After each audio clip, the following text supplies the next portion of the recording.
Assalamualaikum warahmatullahi wabarakatuh. Terima kasih kepada Bapak Kepala Sekolah dan juga rekan-rekan semua yang pada hari ini menyempatkan untuk hadir di ruangan ini dalam rangka saya akan diseminasi budaya positif di sekolah. Sebelum acara kita mulai atau kegiatan ini kita mulai, terlebih dulu mari kita mengucap alhamdulillah, puji syukur kepada Tuhan Yang Maha Esa yang telah melimpahkan rahmat serta hidayahnya sehingga kita dapat melaksanakan kegiatan di hari ini. Mari acara ini kita buka dengan membaca lafal basmalah bersama-sama. Acara yang kedua, saya minta sambutan dari Bapak Kepala Sekolah kepada Bapak Samihin SPDMPD, kami silakan. Bismillahirrahmanirrahim. Assalamualaikum warahmatullahi wabarakatuh. Yang saya hormati Bapak Kepala Sekolah dalam hal ini Bapak Haji Karohman. Yang saya hormati calon guru penggerak Ibu Rustini SPD dan rekan-rekan semuanya yang saya hormati dan senantiasa dirahmati Allah Subhanahu wa Ta'ala. Syukur alhamdulillah pada hari ini kita bisa berkumpul, bisa berwajah berwujud di tempat ini dalam acara diseminasi budaya positif di sekolah. Mudah-mudahan nanti kegiatan ini bisa berjalan dengan lancar untuk pemenuhan tugas sebagai calon guru penggerak angkatan 10 Kabupaten Kebumen. Dengan penuh harap ini nanti bisa kita ambil manfaatnya, bisa kita ambil ilmunya, dan yang paling penting lagi adalah bisa diamalkan di hadapan anak-anak kita semuanya. Kemudian yang berikutnya harapan kami kita senantiasa ada situasi-situasi seperti ini Bapak Ibu, tidak harus calon guru penggerak. Ini harapannya begitu. Guru penggerak alhamdulillah masih bisa kesempatan. Kalau yang tidak punya kesempatan, tidak menutup kemungkinan tetap bisa melaksanakan seperti ini. Mudah-mudahan teman-teman semuanya walaupun bukan guru penggerak tapi seperti hal biasa kaitannya dengan berbagi praktik baik dengan teman-teman yang lain, dan mudah-mudahan nanti dimotori oleh teman-teman kita yang sudah mendapatkan ilmu dari para fasilitator. Mudah-mudahan nanti kita bisa mengambil pelajaran dan mudah-mudahan teman-teman kita sudah terbiasa berkumpul, berbagi praktik baik, kemudian nanti diamalkan ilmu yang baru.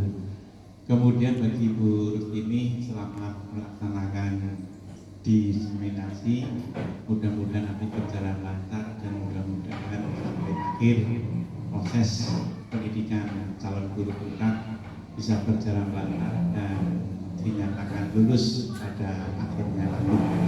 Mungkin itu yang bisa kami sampaikan, kurang lebihnya mohon maaf. Akhiran taufiq wal hidayah. Assalamualaikum warahmatullahi wabarakatuh.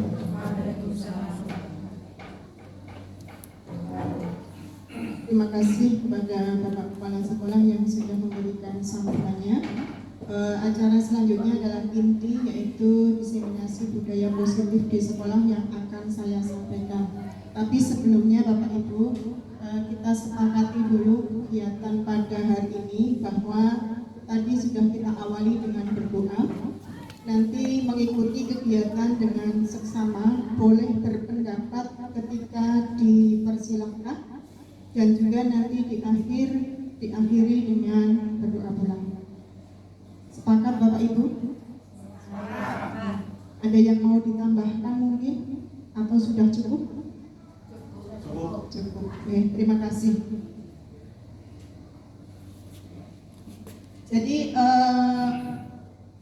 acara ini sebenarnya merupakan wujud aksi nyata saya yang nanti menjadi bagian dari kegiatan CGP ini pada modul 1.4. Jadi memang saya harus menyebarluaskan apa yang sudah saya pelajari, terutama di modul ini kepada rekan-rekan semua. Jadi saya meminta waktunya, meluangkan waktunya untuk kegiatan hari ini. Sebelumnya kita ice breaking dulu ya Bapak Ibu, supaya tidak tegang, supaya tidak sepaneng, kelihatannya serius banget. Coba Bapak Ibu tangannya digerakkan yang kanan, boleh yang kiri atau dua-duanya juga boleh. Monggo silakan supaya lemes ya, supaya tidak kaku. Ya, cukup. Setelah itu Bapak Ibu coba dipikirkan satu hal atau mungkin satu benda atau satu peristiwa yang saat ini atau sampai detik ini merupakan sesuatu yang sangat berharga. Coba dipikirkan. Saya yakin yang berharga banyak ya Bapak Ibu, tapi pilih satu di antara sekian yang menurut Bapak Ibu paling berharga, terus letakkan di telapak tangan Bapak Ibu semua. Letakkan apa yang menjadi sesuatu hal yang berharga tadi, letakkan di telapak tangan Bapak Ibu semua. Setelah itu kepalkan dengan erat. Ya, karena sesuatu hal yang berharga kan biasanya dijaga. Oke, ya? Dijaga, dieman-eman, disayang-sayang, dan yang lainnya.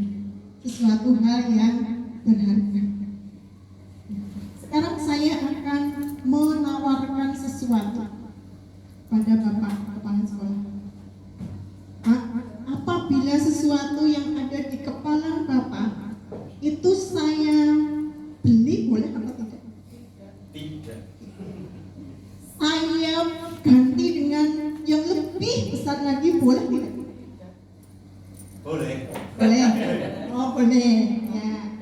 Kireman. Ya. Ya. Ya. Sekarang ke Pupur coba. Yang ada di kepala Pupur saya tukar dengan 1 juta bisa? Tidak boleh. 5 juta. Ya, 1 miliar. Oh 1 miliar pun tidak boleh ternyata. Luar biasa. Sekarang yang di kepala Bu Asih, boleh saya minta Bu? Dengan cuma-cuma Bu? Nggak boleh. Dibayar juga nggak boleh. Saya ganti rumah mewah Bu? Nggak boleh juga. Mobil sport Bu? Nggak punya tempatnya.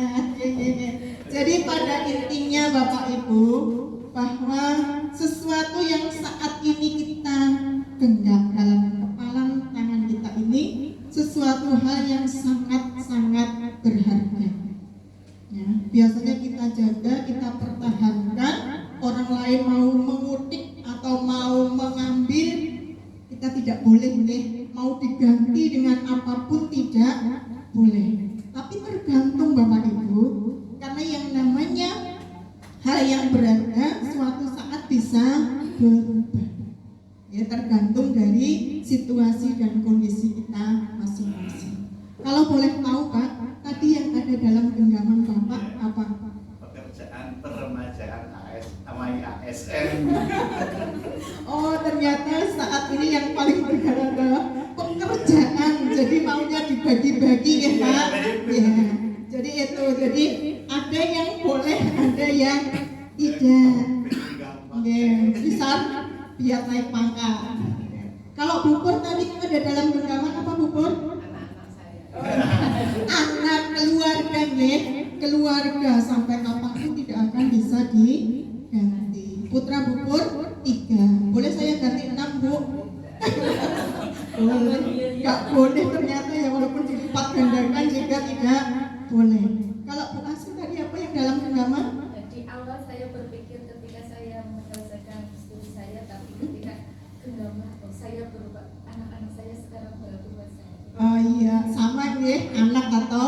keluarga. Jadi akan dipertahankan sekuat mungkin. Ada orang lain yang minta, ya jangan. Mau diganti dengan uang, oh no. Diganti dengan rumah, sudah punya rumah. Diganti dengan mobil, sudah bisa beli sendiri. Ya. Jadi intinya Bapak Ibu dari tadi itu adalah sebuah keyakinan. Sebuah keyakinan yang sampai saat ini masih kita yakini bahwa itu adalah hal yang paling berharga. Jadi harus kita pertahankan, bahkan mungkin dengan mempertaruhkan nyawa kita. Nah, jadi itu yang bisa kita ambil dari speaking kali ini. Kita lanjut ke materi kita Bapak Ibu. Karena tadi di awal adalah budaya positif di sekolah, saya mengambil tentang disiplin. Kedisiplinan kan merupakan hal yang pokok di dalam sebuah lembaga, apalagi di sekolah. Ya. Apa sih disiplin itu? Di situ ada dua pengertian Bapak Ibu. Yang pertama, bertanggung jawab terhadap apa yang dilakukannya berdasarkan nilai-nilai. Yang kedua, sikap menaati peraturan dan ketentuan yang telah ditetapkan tanpa pamrih. Dari dua pengertian disiplin itu, Bapak Ibu boleh pilih satu di antaranya atau mungkin mau digabungkan keduanya. Karena menurut saya dua-duanya benar ya. Apalagi kalau digabungkan akan lebih menyempurnakan. Jadi ada unsur tanggung jawab, ada unsur tanpa pamrih. Jadi melakukan disiplin tidak hanya semata-mata karena itu aturan, tapi muncul dari dalam diri sendiri tanpa adanya pamrih ataupun paksaan ataupun yang lainnya. Itu disiplin yang saya ambil. Tujuan disiplin sendiri, terciptanya masyarakat yang bisa saling belajar, yang saling merasa terikat dan terhubungkan satu sama lain. Karena masyarakat seperti itu akan mengambil tanggung jawab untuk pembelajarannya, senantiasa berusaha untuk menjadi insan yang lebih baik dari sebelumnya. Tujuan bisa digarisbawahi yang paling bawah nih Bapak Ibu itu. Jadi tujuan disiplin kan intinya berusaha memperbaiki diri, berusaha untuk menjadi lebih baik dari sebelumnya. Hari ini kita sudah baik, berarti hari besok harus lebih baik, besoknya lagi lebih dan lebih. Harapannya seperti itu.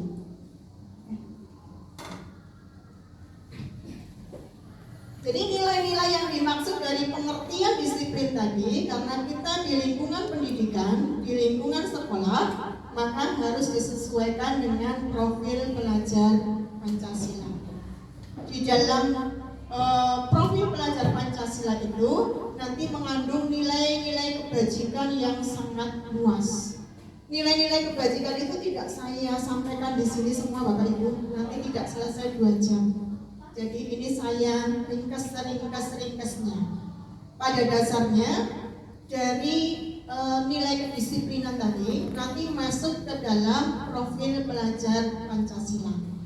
Contohnya misalnya dari yang pertama, beriman bertakwa kepada Tuhan Yang Maha Esa dan berakhlak mulia. Nilai kebajikannya yang dilakukan atau diterapkan kepada murid kita misalnya sholat 4 waktu atau sholat 5 waktu. Itu nilai-nilai kebajikan. Sedangkan yang lain juga menyesuaikan, mulai mandiri, bernalar kritis, berkebinekaan global sampai ke kreatif.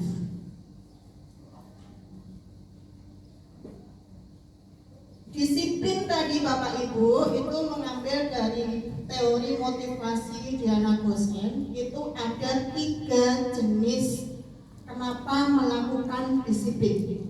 Yang pertama, untuk menghindari ketidaknyamanan atau hukuman. Yang kedua, untuk mendapatkan imbalan atau penghargaan dari orang lain. 3, untuk menjadi orang yang mereka inginkan dan menghargai diri sendiri dengan nilai yang mereka percaya. Kira-kira kalau murid-murid kita Bapak Ibu itu melakukan disiplin mengacu pada yang nomor 1, 2 atau yang ketiga?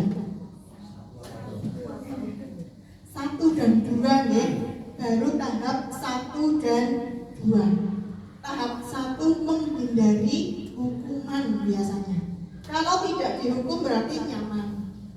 Tidak dihukum berarti pede.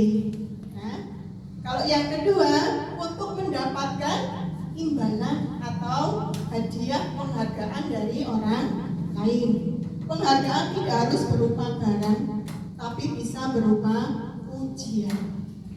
Nanti akan ada penjelasan lebih dalam lagi tentang penghargaan di akhir. Yang ketiga ini yang harus kita tingkatkan, terutama kita sebagai pendidiknya. Ya, jadi kita disiplin untuk menjadi orang yang memang diinginkan dan menghargai diri sendiri dengan nilai-nilai yang kita percaya. Kita tanamkan dulu dari diri kita sebagai pendidik, nanti berangsur-angsur murid-murid kita akan menilai, meniru apa yang kita lakukan. Itu harapannya bisa yang ketiga. Di sini ada studi kasus Bapak Ibu, ada studi kasus yang nanti menanamkan nilai-nilai tadi.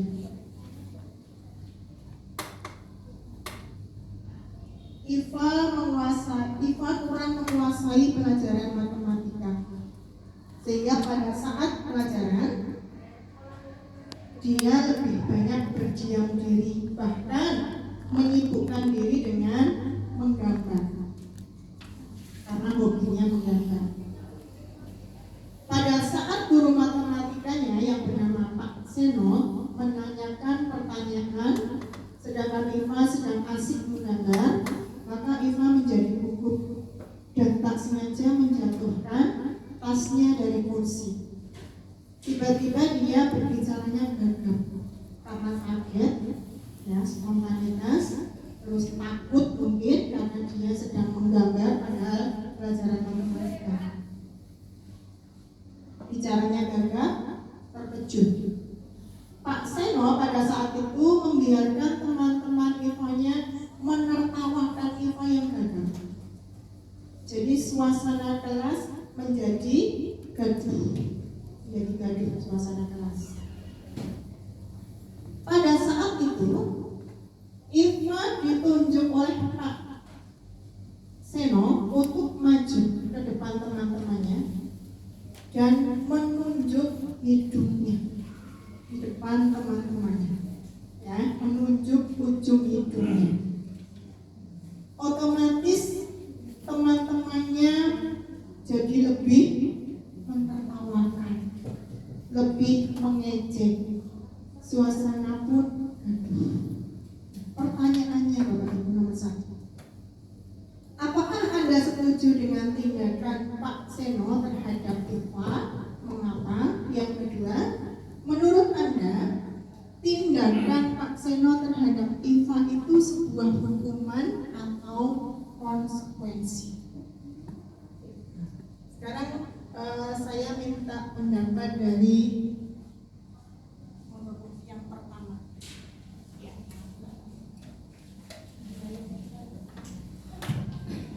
Baik, terkait dengan studi kasus dari cerita tersebut, untuk pertanyaan pertama, apakah setuju dengan tindakan Pak Seno terhadap Iva? Menurut saya tidak setuju, karena tindakan Pak Seno itu membuat siswa tersebut menjadi lebih down dan merasa malu terhadap teman-teman di kelasnya. Ya, terima kasih. Untuk Bu Siti, biar ada 2 orang yang berpendapat. Ya, terima kasih. Kalau menurut saya juga tidak setuju dengan tindakan Pak Seno, ya, meskipun mungkin tadinya Iva ini kurang memperhatikan, ya, sebaiknya jika ada temannya yang menertawakan justru malah diingatkan supaya tidak menertawakan, karena nanti akan menjadi malu, ya, dan mungkin tambah tidak semangat dalam mengikuti pelajaran matematika. Itu. Terima kasih. Sudah ada dua pendapat yang pada dasarnya sama ya. Nah sekarang yang kedua, menurut Anda Assalamualaikum. tindakan Pak Seno terhadap Iva itu berupa hukuman atau konsekuensi? Hukuman atau konsekuensi?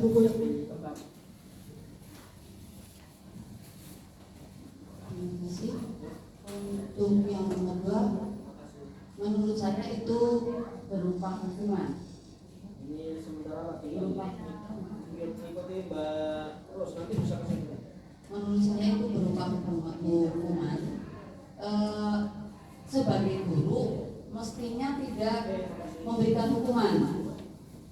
Konsekuensi misalnya suruh mengerjakan atau yang lain ya yang hubungannya dengan pendidikan, tapi kalau hukuman saya tidak setuju. Guru tidak menghukum, guru kan mendidik dan membimbing. Jadi sebaiknya ya diberikan tugas, sebagai konsekuensinya dia tidak memperhatikan ketika mengikuti pembelajaran. Jadi sebaiknya dan tidak ditegurnya atau diberikan konsekuensinya tidak di depan teman-temannya, itu namanya sudah masuk kepada bully juga di situ, pembulian. Menurut saya begitu. Terima kasih. Terima kasih pendapat-pendapatnya. Jadi memang Bapak Ibu yang pertama di situ apa yang dilakukan Pak Seno terhadap Iva muridnya kurang tepat, kurang tepat. Satu, di situ menyuruh Iva ke depan sambil menunjuk ujung hidungnya itu berupa hukuman karena tidak ada kesepakatan dulu di awal pembelajaran mau seperti apa. Kalau tidak mengerjakan tugas, kalau tidak memperhatikan, nah itu namanya nanti konsekuensi dan hukuman itu Bapak Ibu, yang namanya hukuman itu tidak ada hubungannya dengan pembelajaran, itu kan tidak ada nih. Jadi kalau konsekuensi kan ada hubungannya dengan pelajaran. Oh ini pelajaran matematika, ya hubungannya suruh mengerjakan atau suruh mendengarkan pembelajaran matematika. Demikian ya, bisa dipahami ya.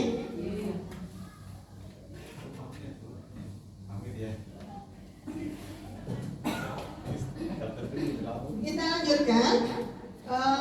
Di sini tabel perbedaan menurut Diana Gosen tadi bahwa ada identitas gagal dan ada identitas sukses. Yang dimaksud dengan identitas gagal itu apa yang dilakukan sebagai hukuman ya. Nanti identitasnya adalah gagal. Sedangkan sukses itu mengarah ke kedisiplinan yang berupa konsekuensi dan restitusi. Dalam tabel itu hukuman kan sesuatu yang menyakitkan. Kalau kita dihukum sakit tidak Bu? Sakit ya. Sakitnya di mana Bu? Di sini. Ya, sakit. Terus menimbulkan rasa tidak nyaman. Tadi saya disuruh di depan menunjuk ujung hidungnya di depan teman-temannya, pasti kan malu, tidak nyaman, bahkan mungkin tadi benar ya Bu, down, mentalnya langsung down. Yang ketiga, korban mendapatkan keadilan. Ini kalau hubungannya dengan teman yang lain ya. Terus murid atau anak akan tersakiti, pasti tersakiti karena dihukum. Perilaku pasif, agresif, dan sistem tidak akan berjalan bila murid tidak takut. Jadi di sini guru harapannya murid takut semua. Itu yang berupa hukuman.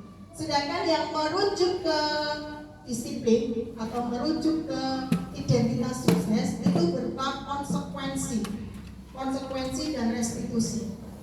konsekuensi itu sesuatu yang harus terjadi memang karena melanggar aturan, maka harus terjadi.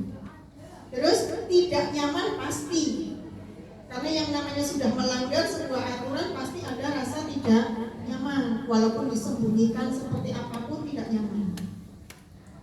Anak ini akan efek ke anak ini bisa ke jangka pendek. Korban bisa diabaikan, terus murid atau anak dibuat tidak nyaman, pasti penguatan hanya untuk bertahan jangka pendek.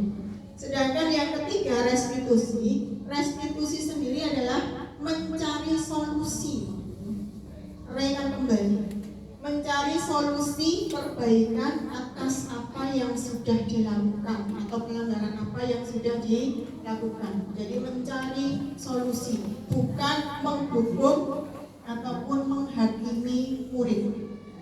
Langkahnya dari restitusi ini sebuah pilihan. Jadi kita sebagai guru memberikan beberapa alternatif pilihan. Apa mau seperti ini atau seperti itu. Anak disuruh memilih. Yang kedua, menguatkan untuk murid dalam jangka waktu panjang. Dalam jangka waktu yang panjang. Korban mendapatkan ganti, artinya terpenuhi apa tadi yang sudah dilakukan oleh yang melanggar. Murid akan mendapatkan penguatan, dikuatkan oleh guru, dikuatkan oleh kita sebagai pendidik. Masalah terpecahkan. Dan yang terakhir, murid belajar bertanggung jawab untuk perilakunya. Artinya, murid diberi kesempatan untuk berbicara, mengutarakan alasannya kenapa melanggar peraturan. Jadi kita sebagai guru harus mendengarkan dulu, baru kita memberi masukan atau mencarikan alternatif solusi. Terus anak disuruh memilih, mau pilih yang mana solusinya. Kalau yang ini efeknya ini, kalau yang itu efeknya itu. Jadi anak bebas memilih. Kesimpulannya dari tabel tadi Bapak Ibu, bahwa hukuman itu bersifat tidak terencana atau tiba-tiba. Contoh Ibu Wiji lagi ngajar matematika, ada satu anak tidak mengerjakan PR. Push up 10 kali. Hukuman bukan? Hukuman, karena nggak ada hubungannya dengan pelajaran matematika. Walaupun ada 10 kalinya ya. Tetapi di sini bukan pada 10 kalinya, tapi penerapannya yang tidak tepat. Jadi secara tiba-tiba tidak direncanakan.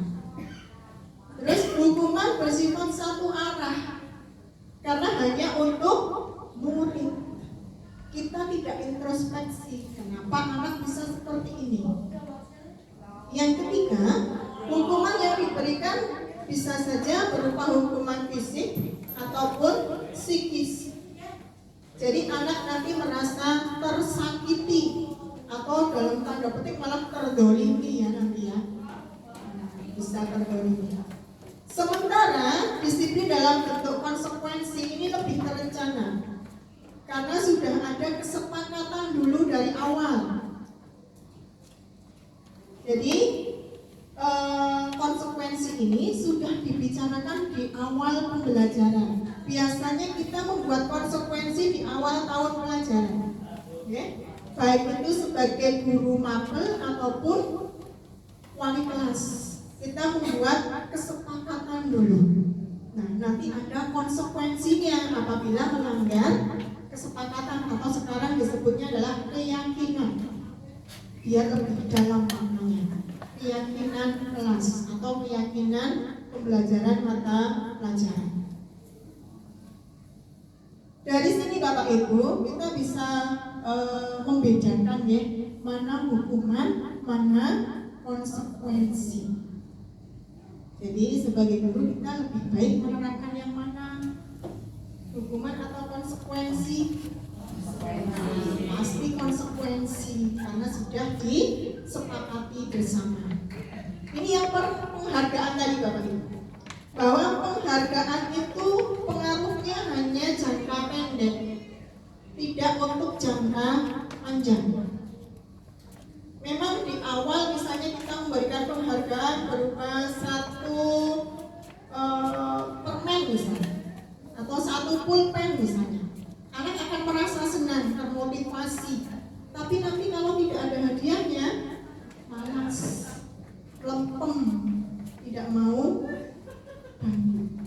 Yang kedua, penghargaan itu justru tidak efektif kalau berkelanjutan.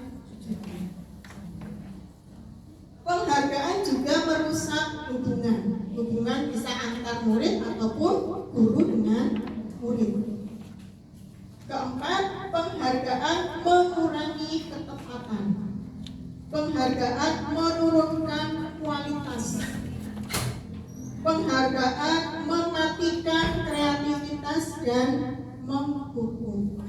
Nah, yang mematikan kreativitas ini Bapak Ibu, bahwa misalnya ada seorang anak mendapatkan nilai 100, kita beri penghargaan 100.000. Wah, anak senang banget nih, betapa bahagianya mendapat uang 100.000 untuk anak-anak. Tapi nanti kalau tidak ada penghargaan itu, maka anak itu tidak akan berkreativitas.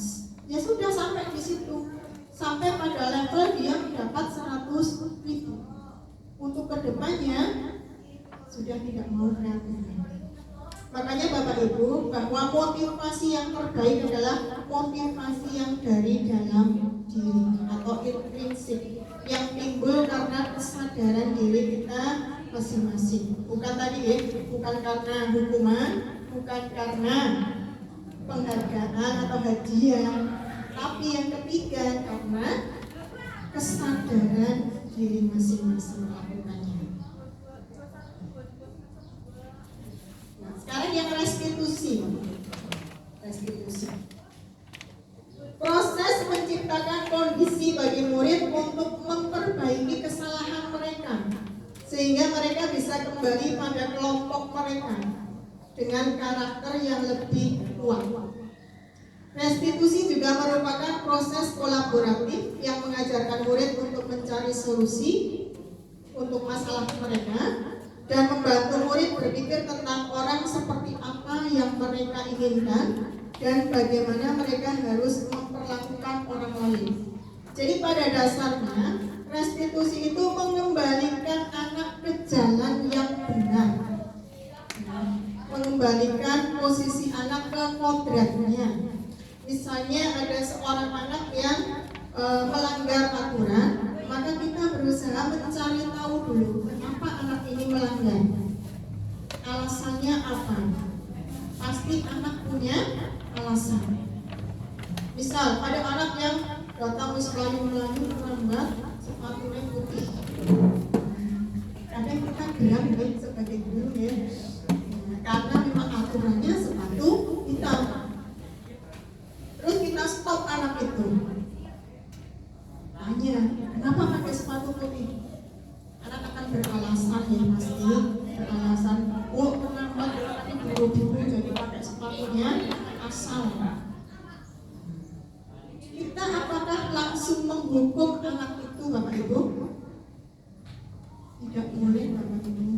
Tapi memang kita harus memberi kesempatan kepada anak, kepada siswa kita menjelaskan dulu alasannya apa. Terus kita juga beri pandangan, kalau seperti itu kamu melanggar aturan apa tidak. Anak akan jujur pasti mengatakan melanggar karena sudah tahu kalau dia melanggar. Terus kita memberi alternatif. Apa yang akan kamu lakukan?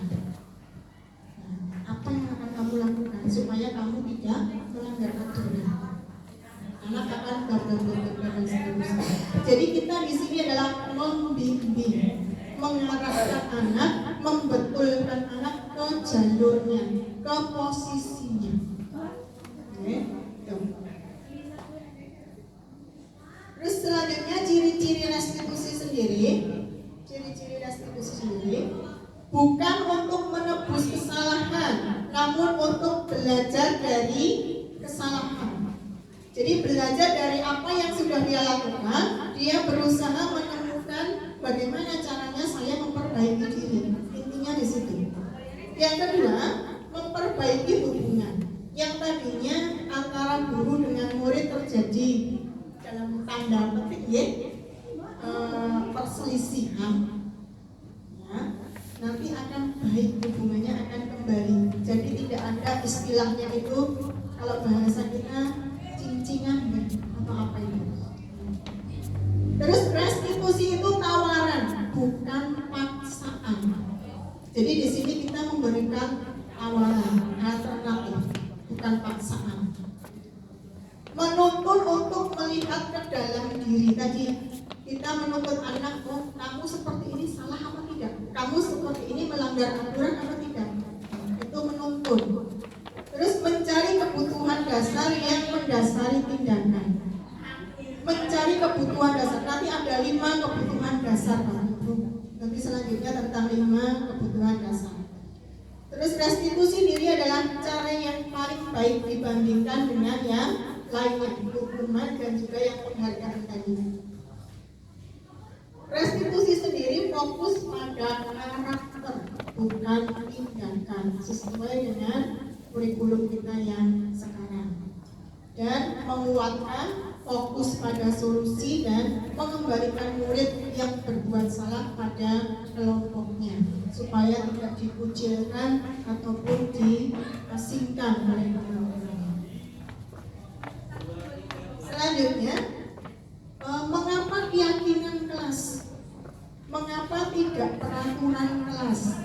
Kalau dulu kan peraturan ya, sekarang kita bukan kita, tapi memang diubah menjadi keyakinan kelas. Di awal tadi kita sudah speaking ya, bahwa keyakinan itu sesuatu hal yang harus kita pertahankan, kita jaga, kita istilahnya jangan sampai diminta ataupun diganti dengan apapun, tidak boleh.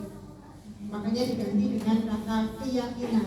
Jadi seseorang akan lebih tergerak dan bersemangat untuk menjalankan keyakinannya daripada hanya sekadar mengikuti serangkaian peraturan tertulis tanpa makna.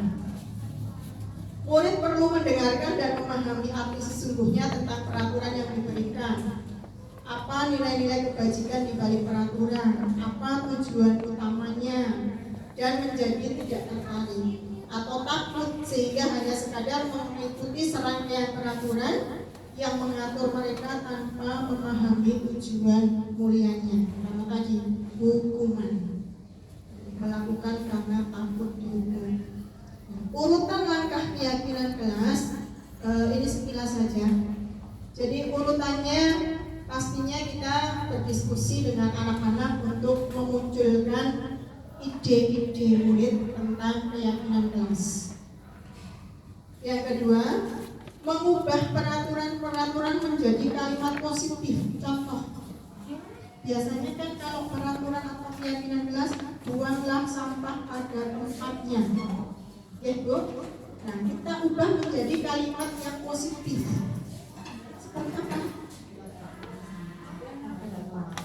Letakkan sampah, hampir sama.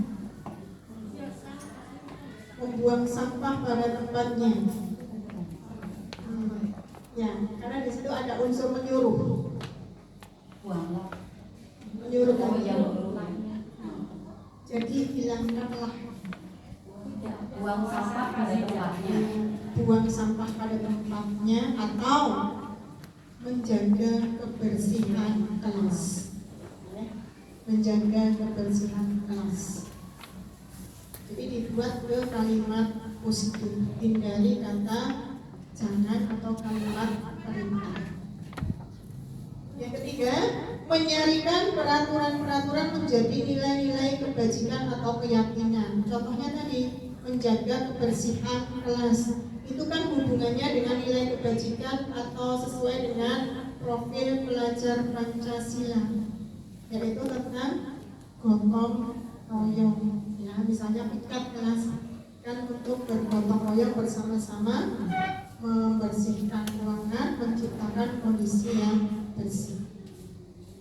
Berdiskusi mengenai peran seluruh warga kelas dan meninjau ulang keyakinan kelas dari waktu-waktu. Jadi keyakinan kelas di sini tidak paten, Bapak Ibu, tapi boleh berubah sesuai dengan kebutuhan. Ya, jadi tidak saklek seperti ini nanti kita buat di awal tahun terus berlaku 1 tahun tidak.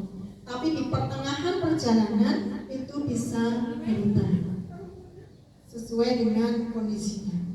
Nah, ini yang saya maksud tadi, ada 5 kebutuhan dasar manusia. Yang pertama, bertahan hidup. Itu pasti yang pertama, bertahan hidup. Kita makan untuk apa Bapak Ibu? Bertahan hidup ya. Mau kita puasa saja lemes, apalagi kalau tidak makan berhari-hari atau berminggu-minggu. Bisa escape-nya. Yang kedua, kesenangan. Kita butuh kesenangan tidak Bapak Ibu? Butuh. Selfie kesenangan bukan? Kesenangan, healing. Nah, ibu-ibu kan senang banget akan healing. Ya, shopping. Itu ya, kesenangan. Terus kebebasan. Mau tidak kalau dikekang? Enggak mau ya? Tidak mau. Karena kita saat-saat tertentu membutuhkan kebebasan. Kita butuh me time kan? Butuh me time bahasanya, bahasa kerennya. Terus yang selanjutnya adalah penguasaan. Berkuasa tidak? Terutama ibu-ibu ini. Apalagi di rumah ya, penguasa. Penguasa. Penguasa apa saja kalau di rumah? Tidak hanya di dapur, semuanya pokoknya menjadi satu. Saya penguasanya. Yang terakhir, butuh cinta dan kasih sayang tidak? Pasti. Jadi kelima kebutuhan dasar manusia itu tidak hanya kita terapkan pada diri kita, tapi pada diri murid. Contohnya apa Bapak Ibu? Misalnya tentang bertahan hidup. Ini tidak ada hubungannya dengan makan kalau di pendidikan Bapak Ibu. Tapi untuk bertahan hidup, mempertahankan supaya dia bisa belajar. Contoh saat ulangan tidak bawa pulpen. Akhirnya ada pulpen di sebelahnya nganggur, ambil tanpa minta izin. Itu merupakan kebutuhan bertahan hidup bagi murid. Ya, karena tidak pakai pulpen nggak bisa mengerjakan. Itu salah satu contoh. Terus kesenangan bagi murid, kesenangan. Nah, kesenangan bagi murid.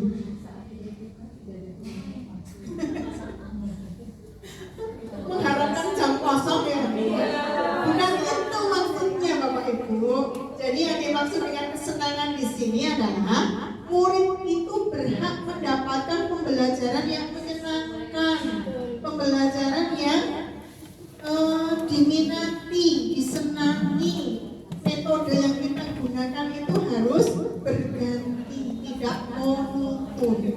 Nah, itu yang dimaksud dengan kesenangan di dalam pembelajaran. Yang ketiga, kebebasan. Anak itu lebih senang kalau dibebaskan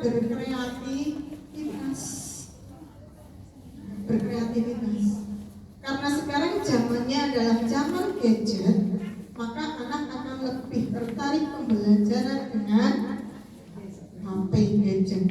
Tapi kita sebagai guru harus selalu mengawasi, memantau, mengarahkan. Karena saya percaya anak-anak belum bisa dibebaskan.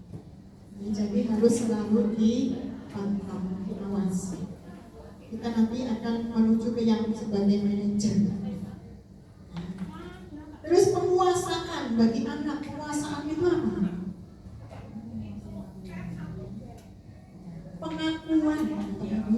Anak butuh pengakuan bahwa dia itu kepingin dihargai, dia itu kepingin dianggap ada di dalam lingkungan belajar. Dan yang terakhir, anak juga membutuhkan perhatian, butuh perhatian perhatian kita sebagai guru. Walaupun kita sebagai guru tidak mungkin memberikan perhatian yang sama dari satu kelas itu akan sulit banget. Tapi kita berusaha untuk adil, memberikan perhatian kepada semua murid kita walaupun nanti berbeda-beda taraf. Nah, itu tentang 5 kebutuhan dasar manusia. Melalui serangkaian riset yang berdasarkan pada teori kontrol yang di situ dosen berkesimpulan ada 5 posisi kontrol yang diterapkan seorang guru, orang tua ataupun atasan dalam melakukan kontrol. Yang pertama tadi yang penghukum, tadi sudah nih Bapak Ibu. Kalau ada anak yang melanggar langsung push up 10 kali atau lari keliling lapangan, itu penghukum. Kecuali pembelajaran olahraga Bapak Ibu, boleh disuruh push up, boleh disuruh lari, karena memang itu hubungannya dengan olahraga pembelajaran. Yang kedua, pembuat rasa bersalah. Nah, seperti apa itu pembuat rasa bersalah? Jadi biar anak itu merasa bersalah terhadap apa yang sudah dia lakukan. Kalau di dalam studi kasus ini ada contohnya Bapak Ibu. Jadi ada seorang guru, misalnya seorang guru mabel, kebetulan sedang ada tugas luar, jadi menitipkan tugas ke guru piket atau guru lain.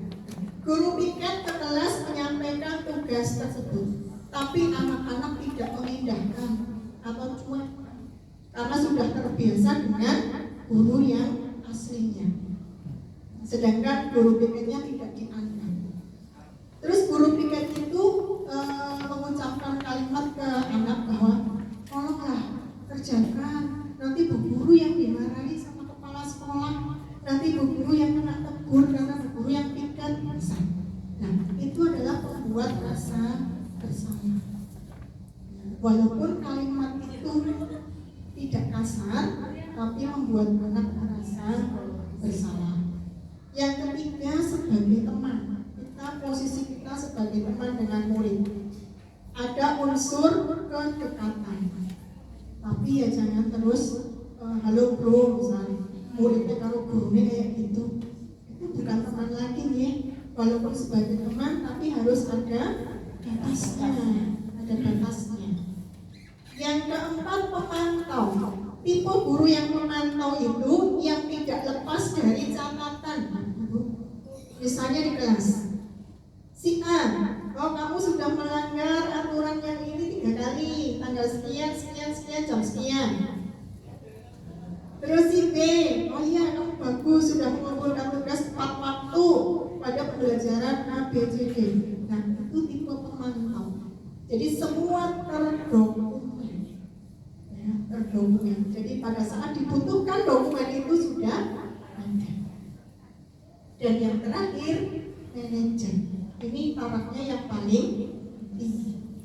Jadi manajer di sini harus menguasai dari 4 di bawahnya. Semuanya sudah dilakukan. Pernah mendukung, pernah membuat rasa bersalah, juga menjadi teman dan pastinya memantau. Tapi kita menghukum, kita membuat rasa bersalah pasti ada alasannya tadi ya, karena sudah ada kesepakatan. Itu tentang 5 posisi kontrol. Sekarang ini ada 3 tahapan. 3 tahapan tersebut didasarkan pada prinsip utama teori kontrol. Sebenarnya ini segitiga restitusi. Tapi di sini adalah langkahnya. Jadi langkah yang pertama adalah menstabilkan identitas. Pada saat kita memanggil anak yang tapi karena anak itu melanggar sebuah keyakinan atau kesepakatan kelas, maka kita harus melakukan hal yang terbaik. Dalam artian jangan langsung dicecer dengan pertanyaan-pertanyaan yang berhubungan dengan pelanggaran itu. Jadi distabilkan dulu emosinya. Baru nanti kita melangkah kedua, validasi tindakan yang salah. Kenapa melakukan kesalahan? Apa alasannya? Di situ. Dan yang ketiga, menanyakan keyakinan. apakah kamu merasa bersalah? Bagaimana perasaanmu setelah melakukan kesalahan? Apa yang akan kamu lakukan setelah itu dan seterusnya. Nah, itu semua terangkum dalam segitiga restitusi. Jadi kemarin ini Bapak Ibu sudah saya praktikkan ya di murid kita pada saat ujian yang kelas 9A itu.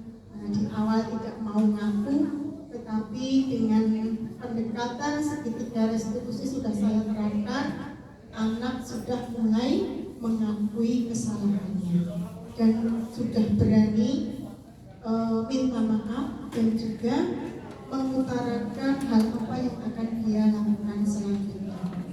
Jadi ini sudah saya praktikkan. Jadi di awal itu Bapak Ibu menstabilkan identitas itu, misalnya ada anak melakukan kesalahan, kita motivasi. Semua orang pasti pernah melakukan kesalahan, tetapi yang terpenting kan bagaimana kita memperbaiki kesalahan itu, bukan terus kesalahan itu diungkit terus.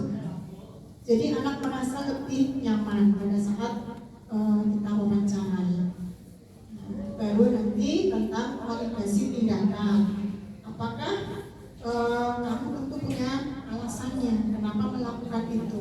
Nanti anak akan bercerita udah panjang lebar. Saya yakin kalau Bu Puji setiap kali menangani kasus seperti ini. Nah, ini larinya ke BK ini Bapak Ibu. Jadi kita sebagai guru maba juga harus bisa menerapkan ilmu bimbingan konseling. Intinya ini. Jadi memang karena tidak mungkin guru BK semua yang menangani. Tidak mungkin dari jumlah murid kita 750-an, guru BK-nya 2 atau 3, nggak mungkin. Jadi butuh bantuan dari guru maba ataupun wali kelas. Ya. Kalau yang tahap awal mungkin wali kelas masih bisa menyelesaikan Bapak Ibu, tapi kalau sudah tahap ranahnya menyangkut hukum dan seterusnya, maka kita perlu koordinasi dengan BK, kesiswaan, bahkan ke kepala sekolah. Demikian Bapak Ibu untuk apa yang saya sampaikan dari materi saya di awal, yaitu tentang diseminasi budaya positif di sekolah. Jadi mari kita bersama-sama menerapkan budaya positif di sekolah kita, terutama terkait kedisiplinan. Sekarang Bapak Ibu, saya mau minta pendapat dari Bapak atau Ibu. Apakah materi yang saya paparkan ini penting dan berguna untuk kita semua ke depannya atau tidak? Terima kasih, monggo ke depan Bu Astianto.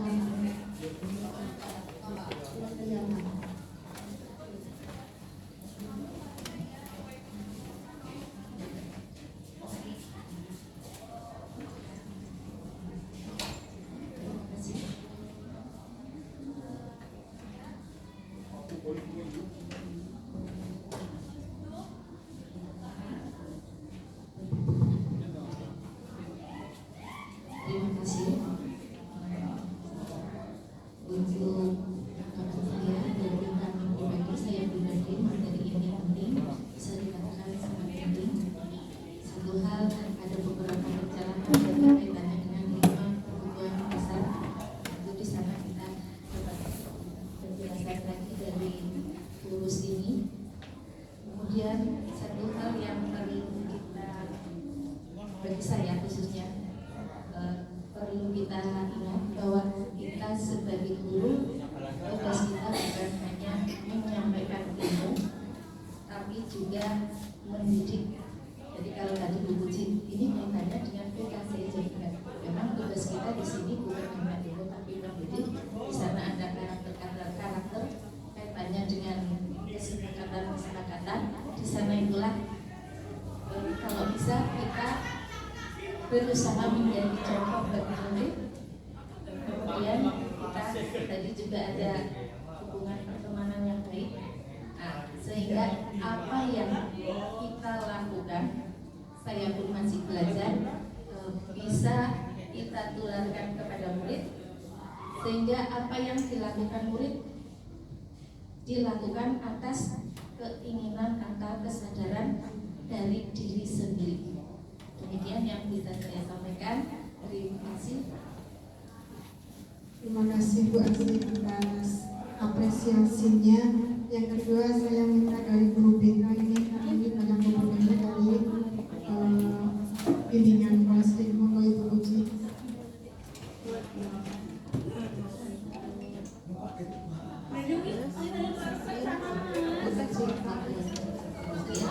Yang pertama, yang jelas saya sangat bahagia karena nantinya saya banyak dibantu oleh rekan-rekan guru yang lain. Karena setelah saya ikuti tentang restitusi tadi, itu adalah dasar-dasar pendidikan kita semua. Jadi apa yang sudah saya lakukan selama ini ya seperti itu. Mungkin begini, ketika saya menegur anak terlambat dengan tidak marah atau tidak bentak, saya tanya alurnya, itu mungkin ada yang menolak dengan apa gitu, ngomongnya. Nah itu karena saya sudah mengikuti apa yang harus saya lakukan, restitusi tadi, jadi tidak hukuman, tapi kita mencari tahu kenapa anak seperti itu. Jadi saya mengikuti ini, jadi saya belajar lagi, saya refresh ya, di refresh lagi. Terima kasih ini Bu Rustini, saya jadi belajar banyak. Ternyata ilmu yang sekarang berkembang itu apa ya, kembali lagi ke ilmu yang sudah saya pelajari, walaupun ini sudah banyak perkembangan. Dan ini saya sangat berterima kasih Bu Rustini, saya bisa ikut di sini, saya dapat ilmu baru juga, dan ini sangat bermanfaat bagi saya. Jadi nanti kita penerapannya jadi satu langkah bersama-sama. Jadi tidak, oh saya guru BK begini, guru mapel begini, ternyata harus sama, langkahnya harus sama. Demikian, terima kasih. Terima kasih untuk teman-teman semua. Saya ucapkan saya tidak bisa membalas apapun itu dari teman-teman yang sudah bersedia meluangkan waktu pada kegiatan ini. Nanti semoga mendapatkan imbalan ganti yang lebih luar biasa dari Allah SWT. Sekali lagi saya mengucapkan terima kasih atas atensinya. Karena acara sudah selesai, kegiatan sudah selesai, mari kita akhiri dengan bacaan hamdalah bersama-sama.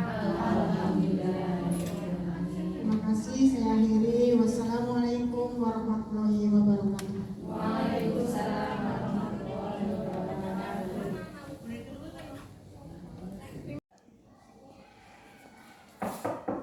Assalamualaikum Bu. Waalaikumsalam. Silakan duduk, Pak. Pagi, Pak. Pagi Bu. Gimana kabarnya hari ini? Alhamdulillah sehat Bu. Alhamdulillah. Bu Guru mau tanya, ya, Bu Guru dapat laporan dari guru kita bahwa kamu akhir-akhir ini sering terlambat. Iya Bu. Seingatmu, sudah berapa kali kamu terlambat? 4 kali Bu. Terus kamu terlambat datang ke sekolah, itu sebuah kesalahan atau bukan? Iya Bu. Jadi wajar ya kita sebagai manusia berbuat salah. Tapi yang terpenting bagaimana kita memperbaiki kesalahan itu. Oke, sekarang kita akan mencari solusinya bersama. Setuju kan? Setuju Bu. Baik. Yang pertama, Bu Guru tanya. Kamu sering terlambat sampai 4 kali, pasti kamu punya alasan. Alasannya apa? Saya bermain HP sampai larut malam Bu. Terus terlambat itu sebuah pelanggaran keyakinan kelas kita atau bukan? Iya Bu. Oke, kamu melanggar keyakinan kelas yang mana? Disiplin Bu. Terus disiplin sendiri, menurut kamu penting apa tidak? Penting Bu, karena kalau saya tidak terlambat berarti saya sudah disiplin dan menghargai waktu. Bagus, kamu masih ingat dengan keyakinan kelas yang sudah kita sepakati bersama. Terus dari situ, apa yang akan kamu lakukan nanti untuk memperbaiki diri kamu? Saya tidak akan bermain HP sampai larut malam lagi Bu, dan saya akan tidur lebih cepat. Nah, itu apa yang ingin kamu lakukan. Terus perasaanmu sendiri, kamu melanggar peraturan itu bagaimana? Saya sangat menyesal Bu. Saya minta maaf, saya berjanji tidak akan mengulanginya lagi. Bagus, kamu sudah berani mengakui kesalahanmu, kamu sudah berjanji mau memperbaiki diri kamu. Tapi guru tetap akan berusaha Dan Bu Guru tetap akan berkomunikasi dengan orang tuamu supaya kamu tidak datang terlambat lagi ke sekolah. Baik Bu. Nah, oke, sekarang kamu boleh kembali ke kelas, melanjutkan pelajaran. Terima kasih Bu Guru. Permisi Bu. Ya. Assalamualaikum Bu. Waalaikumsalam. Duduk. Gimana kabarmu hari ini, Syah? Baik Bu, sehat. Alhamdulillah.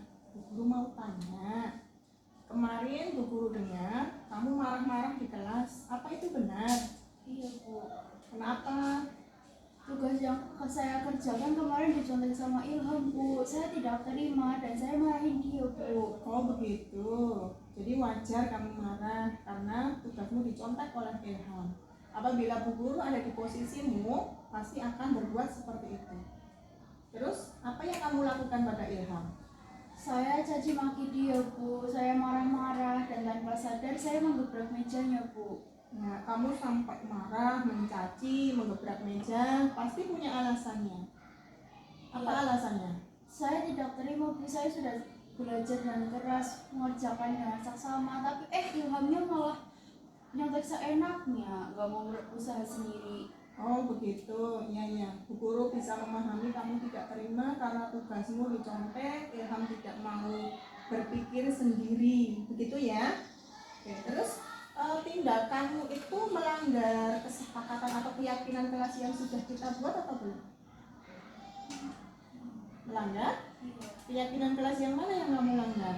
Saling menghargai dan menghormati Bu. Nah, terus saling menghargai dan menghormati itu penting tidak menurutmu? Penting Bu. Penting? Nah, bagus, kamu masih ingat tentang keyakinan kelas yang sudah kita buat dan kita sepakati bersama. Terus keyakinan kelas lagi yang mau kamu terapkan untuk memperbaiki dirimu seperti apa? Lebih bersabar dan memperbaiki diri Bu. Oke.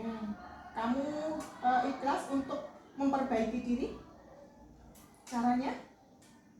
Saya akan lebih berusaha untuk menenangkan emosi saya, menenangkan diri saya, dan apabila ada yang mencontek, saya akan melaporkan kepada guru mapel atau wali kelas. Bagus. Kamu sudah menemukan solusi yang terbaik untuk masalahmu. Ya, kamu lakukan dengan yang terbaik. Siap? Siap. Oke. Sekarang kamu boleh kembali ke kelas untuk belajar selanjutnya. Ya, terima kasih Bu. Assalamualaikum. Waalaikumsalam. Assalamualaikum warahmatullahi wabarakatuh. Saya Nasya Mintalia, kelas 9C SMP Negeri 1 Sekon. Saya merasa senang diajak diskusi oleh guru karena saya jadi bisa menemukan solusi bagaimana menahan amarah, yaitu dengan lebih bersabar dan lebih menahan emosi, serta mengendalikan emosi. Saya juga harus menghargai teman-teman saya. Terima kasih. Wassalamualaikum warahmatullahi wabarakatuh. Assalamualaikum warahmatullahi wabarakatuh. Saya Tiffany Adesta Putri dari kelas 9C SMP Negeri 1 Sekon. Saya senang berdiskusi dengan guru karena dapat menemukan solusi atas keterlambatan saya ke sekolah. Saya tidak akan begadang lagi dan saya tidak akan bermain HP sampai larut malam. Saya akan tidur lebih awal supaya tidak bangun kesiangan dan tidak terlambat lagi untuk datang ke sekolah. Terima kasih. Wassalamualaikum warahmatullahi wabarakatuh.